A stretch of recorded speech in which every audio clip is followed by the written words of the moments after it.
कहते हैं जो ज्ञानी पुरुष होता है या नारी होती है वही भगवान की कृपा पा सकती है। जिनके पास ज्ञान कम होता है वो नहीं पा सकते। ऐसा है क्या? आपको एक छोटी सी बात बताता हूं। तुलसीदास जी की, गोस्वामी तुलसीदास सभी जानते हैं, हनुमान चालीसा का रचयिता, रामचरितमानस, न जाने कितने ग्रंथ उन्होंने रचे हैं।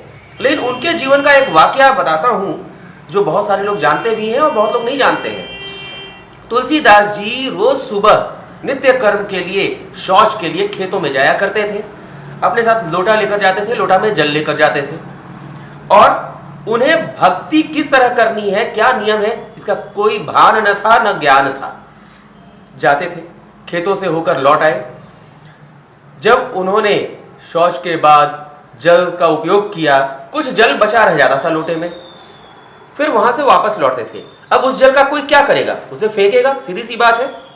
जब वो वापस लौटते थे तो मार्ग में एक जगह भगवान शिव का प्रतीक चिन्ह यानी शिवलिंग एक जगह था।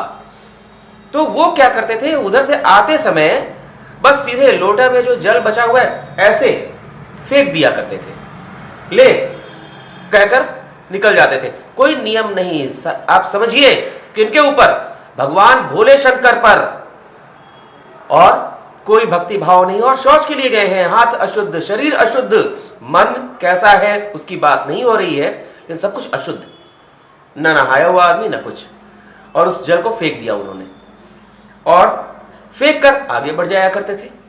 यह नित्य प्रतिदिन उनका यह काम था, हर दिन आते थे।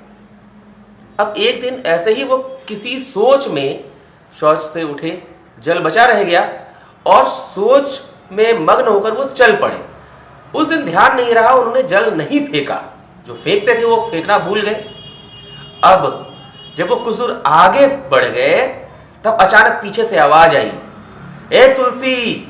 अब मुड़कर देखा तो साक्षात भोले बाबा, भोले शंकर खड़े हैं। उन्होंने कहा कि आज जल नहीं डालोगे मुझ पर? और तुलसीदास जी वहीं पर भाव विभोर हो उठे कि उन्होंने ना नियम का पालन किया, न कुछ किया, बस एक नित्य तरीके से वो जल डालते हुए निकल जाते थे, फेंकते हुए। लेकिन मन उनका शुद्ध था, हृदय शुद्ध था, इसलिए उन्हें प्रभु की कृपा मिली। और वही आगे चलकर आपको पता है कितने बड़े बड़े ग्रंथ उन्होंने लिखे। हनुमान जी का दर्शन हुआ और हनुमान जी के बताए अनुसार उन्होंने रामचरितमानस तैयार किया। तो इसलिए नियमों में बंधकर अगर आप भक्ति चाहते हैं और प्रभु की कृपा चाहते हैं तो भूल जाइए, मन सच्चा और शुद्ध होना चाहिए। इस बात को लेकर आगे बढ़िए और नित्य प्रतिदिन सच्चे मन से ऊपर वाले को याद कीजिए, उनकी कृपा आपको मिलेगी ही मिलेगी।